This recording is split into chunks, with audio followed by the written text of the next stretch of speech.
Jeudi 22 janvier 2026, mesdames et messieurs, bonsoir et bienvenue. À la une, le guide spirituel des Amsar, Sid Ousmane Cherif Madane Haïdara, a reçu à son domicile les comités Amsardines du quartier Marseille, du district de Bamako et du village Tourera de la commune rurale de Sanangoroba. Le premier venu dans le cadre d'une ziara après la cérémonie de prêche en hommage de la sœur cadette du guide spirituel des Amsar, Feu Bafouné Haïdara dit Baro, organisé tous les ans de son vivant, et le second venu solliciter les bénédictions du président de la fête islamique du Mali. C'était le lundi 19 janvier 2026 à Bangoni Djengenabou. Les images de Loutou Siribé avec la voix de Moussa Fomba. Après la tenue de la cérémonie de prêche en hommage à Feu Bafouné Haïdara dit Baro, sœur cadette du président du Haut Conseil islamique, du groupement des leaders spirituels musulmans du Mali et guide spirituel des Ansar à Sayyada Cherif Ousmane Madane Haïdara, les membres du comité Ansardine du quartier Marseille renouent avec cette visite de courtoisie au sein de la famille chérifienne. Notre comité a mis en place une commission. Le commission a fait une démarche pour enquêter auprès du guide qui a vu qu'il a une sœur nommée Bafouné Haïdara dit Baro. Donc après avoir connu ça, nous avons organisé une presse dédiée à son nom pour faire savoir au monde que le guide a une sœur vraiment qu'on ne connaît pas. Donc ça fait cette année 9 ans qu'on organise la presse au nom de Bafouné Haïdara, qu'elle n'est plus aujourd'hui. Donc après la presse, l'année dernière, on a vu qu'après la presse, on doit faire une visite, un ziara, c'est le guide, pour lui remercier de nous avoir mis sur ce chemin droit. Donc l'objectif de la visite de cette année, nous avons fait la presse le dimanche 11 janvier passé. Donc aujourd'hui, on a organisé de venir visiter le guide pour lui remercier et lui demander des bénédictions. C'est l'objectif de la visite. Un guide exemplaire, un guide qu'on ne peut pas dire le vrai nom, parce que quand on dit que la vérité s'appelle Dieu, aujourd'hui je vais nommer le guide qui s'appelle aussi la vérité. Donc il est quelqu'un, il est bon. C'est l'exemplaire. Donc il nous a mis sur ce chemin, il nous a même demandé, même ceux qui ne sont pas musulmans, vraiment de les aider comme il faut. Donc vraiment, on remercie le guide. C'est l'objectif de la visite, de venir lui remercier de nous avoir mis sur le chemin droit. Tourela, justement, ça a été une occasion vraiment qu'on ne peut pas dire à son vrai nom, parce qu'on a trouvé ici l'année dernière 2 comités, si je me rappelle bien. Cette année, on a rencontré ici le comité de Tourela dans la sous-section de Sanangoroba. Vraiment, on s'est regroupé en un seul. L'Ansar, on est une seule personne, comment je vais dire, dans un seul homme, quoi. Donc on s'est réunis comme on s'est connus il y a longtemps. Donc on a fait la visite ensemble, on a beaucoup causé et bon, vraiment on a remercié le guide, on lui a demandé beaucoup de bénédictions, vraiment aussi, et on l'a fait ce qu'on peut aussi, donc des bénédictions, quoi. La visite du comité Ansardine de Tourela Sanankoroba, elle, avait pour but de solliciter les conseils et bénédictions de son éminence à Sayyada Cherif Ousmane Madane Haïdara. A noter que c'est la 9e année consécutive que le comité Ansardine du quartier Marseille organise un prêche en hommage à Feu Bafouné Haïdara dit Baro, sœur cadette de Sayyada Cherif Ousmane Madane Haïdara, et ce de son vivant. Nti fila fara ala kan nti suyali kɛ nti jɛnɛya kɛ nti den faga nti namara kɛ sen kɔrɔ n ta kɛ n bolo kɔrɔ ni kira muhamadu ye bila baara ɲuman min na n b'a kɛ ala k'an s'a kɔrɔ ala k'an s'a kɔrɔ. Cérémonie d'ouverture du Forum féministe malien, édition 2026, sous le thème Espace AES, défis et perspectives féministes pour la promotion des droits des femmes. C'était ce mercredi 21 janvier 2026 à l'hôtel Dounia, 6 à l'ACI 2000, en présence de plusieurs personnalités. Le compte rendu est signé Kouroutou Moudjabate, Abdoulaye Sougoudou. Le Forum féministe malien, 3e du genre, initié par le mouvement féministe du Mali, a pour objectif de créer un cadre d'analyse, de dialogue et de co-construction de stratégies féministes pour améliorer la promotion et la protection des droits des femmes au sein de l'espace AES et pour renforcer la sororité et l'amour féministe. Et comme c'est une nouvelle confédération à laquelle nous appartenons, c'est important vraiment que nous puissions nous organiser dans cet espace-là pour voir vraiment comment est-ce que nous pourrons faire avancer les droits des femmes et des filles et surtout l'égalité. Durant ces 3 jours, il y aura beaucoup d'activités. Il y aura des présentations, il y aura des conférences, il y aura des panels, il y aura aussi des activités de bien-être. Le message que moi j'ai surtout, c'est de dire aux jeunes que nous comptons sur eux, nous comptons sur elles et de faire en sorte qu'ils et elles puissent vraiment occuper l'espace qui est là, qui est leur espace, parce que personne n'est éternel et nous serons appelés à partir. Donc on aimerait vraiment que les graines qui sont en train de pousser puissent vraiment faire en sorte de poursuivre les actions que nous avons entreprises dans le cadre de la promotion des droits des femmes et dans le cadre de l'égalité.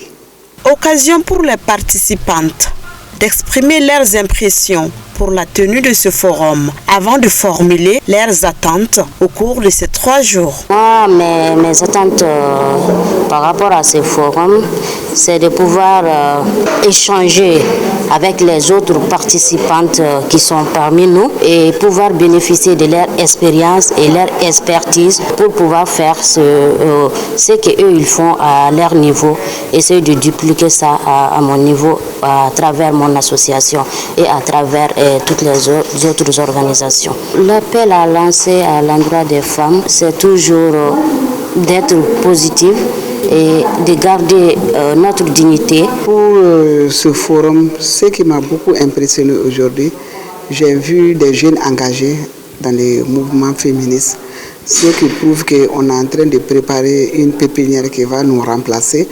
Parce qu'en recommandation, l'an passé, c'est ce qu'on avait dit à la coordinatrice. Que nous sommes vieilles, on a dépassé les 50 ans, il faut au moins préparer une pépinière. J'ai vu que notre recommandation a été prise en charge. Le mouvement féministe, maintenant au Mali, les femmes sont en train de voir, de comprendre qu'on ne doit pas toujours croiser les bras, attendre toujours tous des hommes. Il faut se battre, il faut faire une cohésion, il faut être persévérante. C'est ce qui m'a beaucoup impressionné. Surtout les jeunes engagés. Ça va faire changer les données du Mali.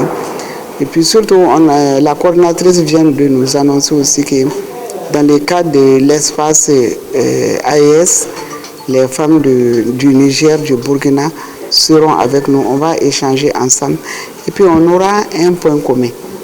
S'il y aura des jeunes engagés au Burkina, au Niger, avec celles du Mali, ça sera une cohésion et il y aura une pépinière qui peut faire bouger les choses dans les années à venir. A signaler que ce forum du mouvement féministe du Mali est un espace de réflexion féministe qui réunira des acteurs institutionnels, des organisations de la société civile, des jeunes leaders et partenaires techniques et financiers afin d'explorer les défis actuels et d'identifier de nouvelles perspectives pour renforcer la promotion des droits des femmes dans l'espace AES. L'association Angabé Mayala a procédé au lancement de son comité 2 de Niamana à Kadobuni. La cérémonie de lancement officiel a enregistré la présence du PCA de l'association Badra Aliou Ousmane Aïdara. Le commentaire est signé Abdul Karim Sako. Par ce lancement, l'association Angabé Mayala élargit sa famille à travers le Mali et au-delà. Désormais, les membres du comité 2 de Niamana Kadobuni ont une mission, celle de rassembler les populations autour de l'idéal de l'association sans distinction de religion ni d'appartenance ethnique. La présidente du nouveau comité s'est réjouie de la mobilisation de sa population avant d'évoquer les projets que son comité entend mettre en œuvre. L'objectif de ce lancement même est de montrer à la population du Kado-Bougouni que nous sommes un comité ici, Ankabé Mogoyala. Nous appelons toute la population du Kado-Bougouni à venir faire Mogoya avec nous. Et notre projet dans l'année 2026 est qu'on veut faire des formations au sein de notre comité. Donc nous lançons un appel à tous les comités de venir faire cette formation avec nous dans le cadre de la fabrication des savons, la savonnerie et plein d'autres formations. Pour le président d'Ankabé Mayala, d'autres quartiers devraient voir l'installation de l'association chez eux dans les jours à venir, conformément aux directives de son président du conseil d'administration.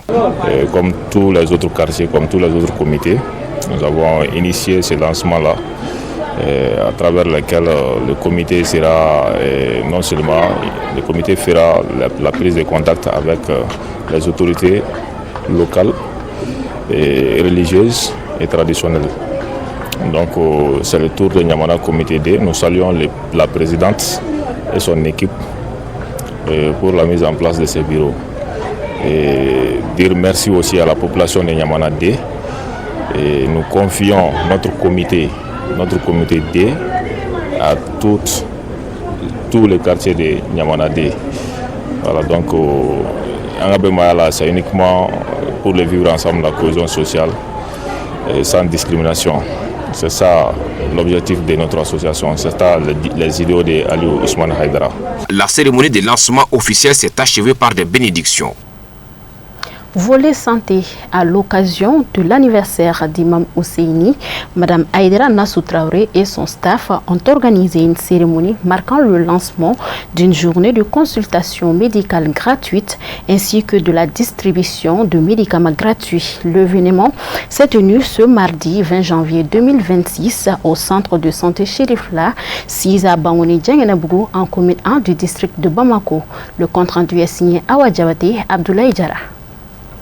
Cette activité humanitaire a mobilisé de nombreux habitants du quartier et ses environs venus bénéficier des soins médicaux gratuits et des dons de médicaments dans une ambiance satisfaisante, empreinte de fraternité et de solidarité. À l'initiative de Mme Haïdara Nassou Traoré, cette journée de consultation gratuite s'inscrit dans la vision sociale de l'association Imam Hussein, qui œuvre pour l'amélioration des conditions de vie des populations vulnérables, notamment dans les domaines de la santé. Médecins, infirmiers et bénévoles se sont fortement mobilisés pour assurer la prise en charge des patients allant des consultations générales au conseil de prévention sanitaire. Dans l'enseignement de notre guide spirituel, Assid Chérif Ousmane Madane Haïdara, il nous a toujours montré la famille du prophète Mohamed et il nous a toujours demandé de célébrer leur naissance. Donc dans ce cadre-là, nous organisons tous les anniversaires de la famille du prophète. Donc chacun fait leur geste de leur niveau. Et quant à nous, pour Imam Hussein, c'est organisé par Seyda Nassou Traoré, qui est la belle-fille du guide spirituel Assid Chérif Ousmane Madane Haïdara.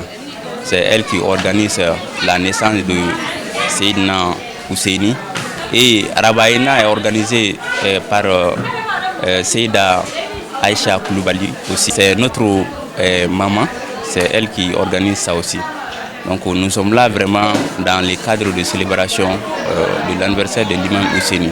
La cérémonie de lancement a été marquée par des prières et des messages rappelant les valeurs des sacrifices, de justice et de passion incarnées par Imam Hussein. Les responsables ont souligné l'importance de telles actions communautaires, surtout dans un contexte où l'accès aux soins demeure un défi majeur pour de nombreuses familles. Le message que nous avons à l'endroit de Mme Haïdara Nassou, c'est un message de félicitations, un message d'encouragement parce que cet événement est tellement important que ça réunit pas mal de personnes. Le mot de fin, c'est de... Après les remerciements à l'endroit de Mme Aïdara, c'est de remercier toute la famille Chérifoula, le guide Seyd Chérif Ousmane Madani Aïdara, toute sa famille et toutes les personnes de bonne volonté qui nous ont accompagnés au cours de cet anniversaire-là. Notamment, comme je le disais tantôt, nous avons eu l'appui de certains labos qui nous ont fourni des médicaments pour donner gratuitement aux malades qui vont se présenter aujourd'hui, le labo GHPL, Microlab. Nous avons un collègue également, Dr Bala, aussi qui nous a vraiment appuyé en médicaments. Dr Sissoko qui est là, qui fait les échographies également avec son appareil. Et toutes les autres personnes de près ou de loin qui ont eu à contribuer pour le succès de cet événement. Les bénéficiaires, visiblement satisfaits, ont salué cette initiative qu'ils considèrent comme un véritable soulagement et un geste de grande portée sociale. Pour beaucoup, cette journée restera un symbole fort de solidarité et d'engagement au service de la société. À travers cette action, l'association Imam Hussein, par la voix de son initiatrice, réaffirme sa détermination à poursuivre des œuvres sociales durables, contribuant ainsi au bien-être des populations de la commune 1 et au-delà. Les différents intervenants ont à tour de rôle remercié l'initiatrice de cette belle action et adressé salutations et bénédictions à la famille chérifienne. La Siri Bougou a désormais un nouveau chef du village après le décès de Boroba Diarra. C'est Ibrahim Diarra qui succède ainsi à l'ancien qui a dirigé le village de La Siri Bougou pendant 4 ans. La cérémonie d'intronisation s'est déroulée samedi 17 janvier 2026 en présence des autorités préfectorales et communales ainsi que coutumières. Le reportage est signé Amadou Kamara. 4 ans après le rappel à Dieu de l'ancien chef du village de La Siri Bougou, son successeur a été installé conformément au processus de désignation édicté par la préfecture de Kadiolo. Cérémonie au cours de laquelle le préfet a félicité le nouveau avant de lui prodiguer des conseils à l'unisson. L'événement qui nous réunit ce matin, c'est par rapport à l'installation officielle du chef de village de La Siri Bougou, qui avait un peu duré sans voir l'acte de nomination. Et je crois qu'aujourd'hui, nous pouvons dire que nous sommes véritablement satisfaits par rapport à l'organisation de cette cérémonie d'installation du nouveau chef de village. Bon, nous sommes venus, il y a une importante délégation qui m'a accompagné, aussi bien que mon deuxième adjoint. Donc c'est parce que c'est compte tenu de l'importance de la cérémonie. Il y a le coordonnateur des chefs de village du cercle, la présidente de la CAFO communale, les services de sécurité, et paramilitaires, j'en passe.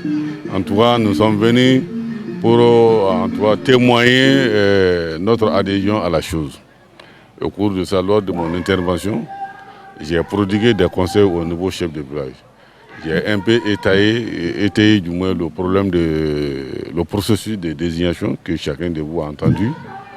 Mais là où j'insiste, qu'ils sachent que les chefs de village sont mis à la disposition des maires pour les aider dans leur travail régalien, notamment le recouvrement des impôts et toute tâche que la mairie va leur confier.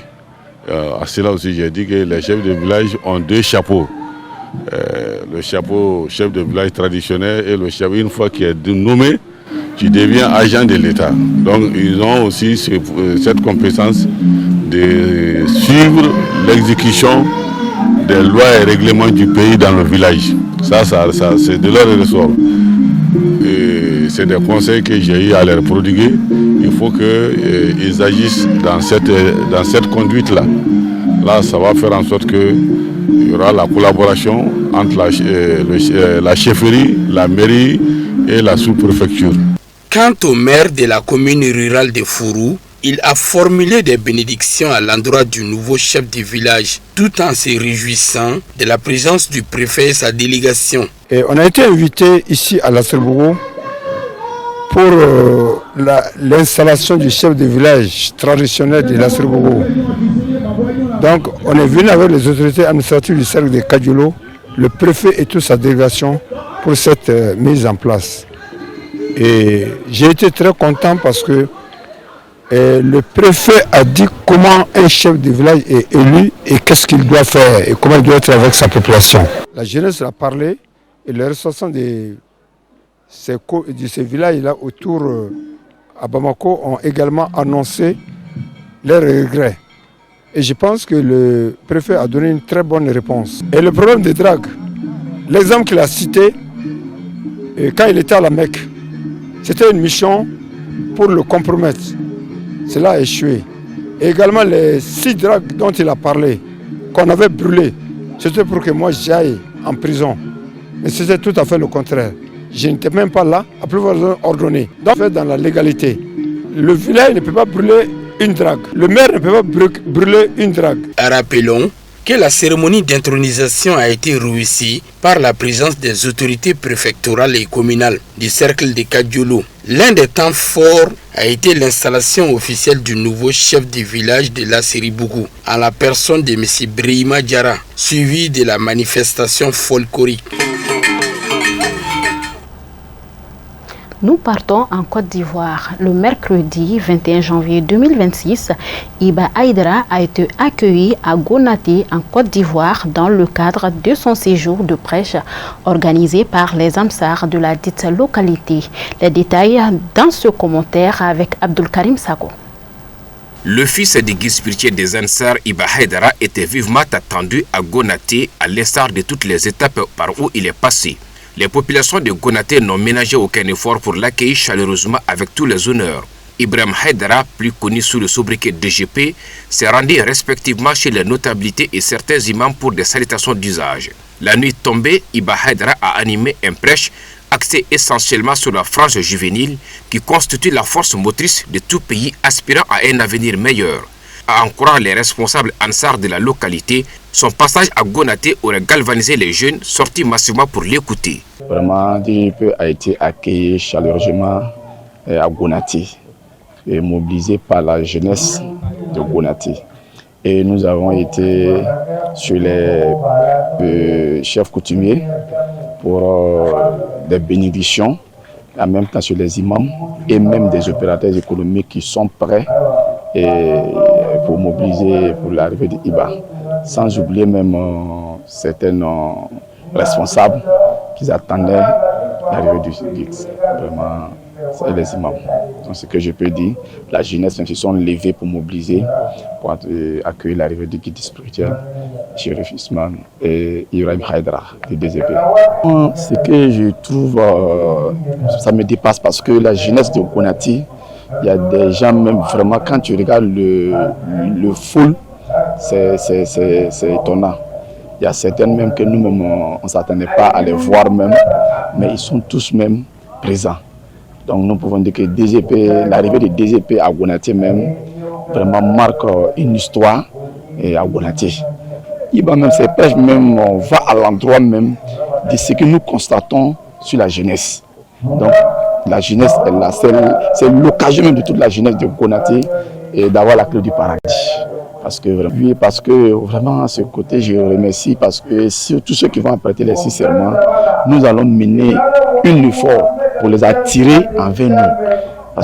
Et puis en même temps les mobiliser pour que nous puissions travailler ensemble. La soirée de prêche animée par Iba Haïdara a été l'occasion pour bon nombre de personnes de prêter les 6 serments d'allégeance Bayatul Islamiyya. Dans le cadre de sa tournée dans la fédération de l'AMI, le fils du président de la fête islamique, Seyd Harouna Rachid Haïdara, a été accueilli pour la 2e étape de cette tournée à Akopé. C'était le mardi 20 janvier 2026 dans la commune d'Akopé. Le commentaire Amadou Kamara. Cette tournée du fils du président de la fête islamique du Mali, Seyyeda Chérif Harouna Rachid Haïdara, en terre ivoirienne, précisément dans la localité d'Akopé, entre dans le cadre de la sensibilisation d'un islam authentique et pacifique, prôné par son père son éminence à Seyeda Chérif Ousmane Madani Haïdara. Vraiment, nous sommes très heureux d'avoir rencontré notre cher guide qui est Haruna Rachid Haïdara, Nouruddin, qui est rentré dans notre fédération. Aujourd'hui, nous sommes allés saluer le préfet, ensuite aller faire l'accueil à la grande mosquée d'Akoupé. Et nous avons été accueillis avec une charmante population. Vraiment, nous sommes très contents de ça. Vraiment, la joie nous dépasse. La joie nous dépasse. Aujourd'hui, nous saluons d'abord l'organisation et la sécurité et la section d'Akoupé. Et ensuite, nous remercions encore notre fédération. Parce que l'organisation qui est là, vraiment, c'est grâce à leur courage, grâce à leurs paroles, grâce à leurs doigts. Et aujourd'hui, nous avons pu réussir à organiser cette prêche pour que les gens puissent venir écouter notre guide. Vraiment, nous sommes très très contents aujourd'hui d'avoir accueilli ce monde. C'est-à-dire, nous n'avons pas de mots à dire. Vraiment, c'est pour dire que vraiment nous demandons à Dieu que ce tournoi qui est en train de se dérouler, nous sommes au 2e nuit. Hier, nous étions qu'on appelle Souribadougou. Nous avons prêché là-bas le 19. Aujourd'hui, le 20, nous sommes à Akoupé. Donc, demain, nous serons à Yakassé, à Toubro. Après-demain, nous serons à Béchedi-Briand. Ensuite, nous allons faire la finale à Azopé, Inch'Allah. Et la tournée va se terminer le 24, le samedi, Inch'Allah. Nous demandons à Dieu qu'il nous accompagne dans toutes ces tournées et il nous guide aussi sur le droit chemin. Et nous demandons aussi à notre cheikh, à Seyeda Chérif Ousmane Madani Haïdara, qui nous fait aussi doigt, nous changeons le doigt avec lui, nous lui faisons aussi le doigt pour que Dieu puisse nous accompagner dans tous ces parcours-là. À noter que plusieurs centaines de milliers de fidèles musulmans venus de tous les horizons de la localité d'Akoupé ont pris part à cette cérémonie d'accueil du fils du président de la fêtière islamique du Mali, Haruna Rachid Haïdara, couronné par la salutation d'usage des autorités administratives, religieuses et coutumières de la dite localité. Nous partons cette fois-ci en Guinée équatoriale. Seyeda Chérif Ahmed Tidiane Haïdara, fils du guide spirituel des Amsar, Seyd Ousmane Chérif Madani Haïdara, une fois sur place, a effectué une visite de courtoisie auprès des autorités administratives du Mali et dignitaires religieux de Malabo en Guinée équatoriale, dans le cadre de sa tournée dans le pays. C'était ce mercredi 21 janvier 2026. Le commentaire est signé Khadija Traoré.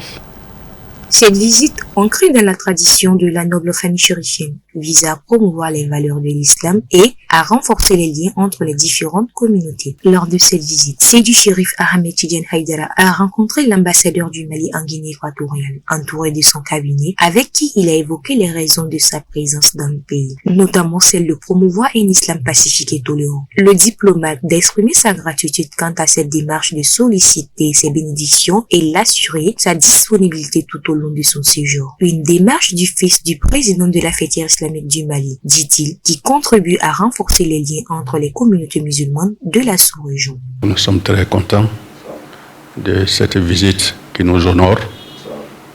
Et au passage aussi, nous appelons qu'il est bien arrivé. Il y a les membres de l'association en Sardine qui sont ici, que nous connaissons, avec lesquels nous avons des relations cordial, tout comme tous les autres Maliens. Alors donc, lui, il vient rendre visite, n'est-ce pas, aux membres de l'association ici, dépêchés justement par le cheikh Ousmane Madani Haïdara. Donc, nous ne pouvons que nous réjouir et exprimer l'espoir en tout cas que la visite se passe de la meilleure manière possible. Chez le grand imam de la mosquée centrale de la capitale, la fraternité musulmane était au rendez-vous. En recevant l'hôte du jour et sa délégation, l'échange fécond entre les deux co-religionnaires sanctionnera cette étape. Nous sommes très contents d'accueillir le cheikh Haïdara ici. Et nous espérons que ça ne soit pas la dernière fois que ces visites, ça peut continuer ici en Guinée, en profit de la communauté musulmane et pourquoi pas toute la Guinée équatoriale. Du côté du Haut Conseil des Maliens de l'extérieur de Guinée équatoriale, toutes les dispositions sont prises tout au long du séjour de Seydi Chérif Ahmed Tidiane Haïdara. On a vraiment travaillé en équipe pour qu'ils soient en l'aise, pour qu'on les montre quand même, nous si on est là en Guinée équatoriale. Donc quand il vient ici, il doit savoir, il y a ses frères maliens qui sont là, qui sont bien installés aussi, qui sont bien accueillis en Guinée équatoriale aussi. La série de visites a également été marquée par des escales de divers endroits de l'association Ansardine de Guinée équatoriale, où Seydi Chérif Ahmed Tidiane Haïdara a pu échanger avec les membres de la communauté musulmane et les encourager à poursuivre leurs efforts pour promouvoir les valeurs de l'islam. Ce périple s'est achevé par une visite de terrain en compagnie des Amsars du pays. Et c'est ce qui met fin à cette édition d'information. Merci à vous de l'avoir suivi. Très bonne suite de programmes sur Chérifla TV.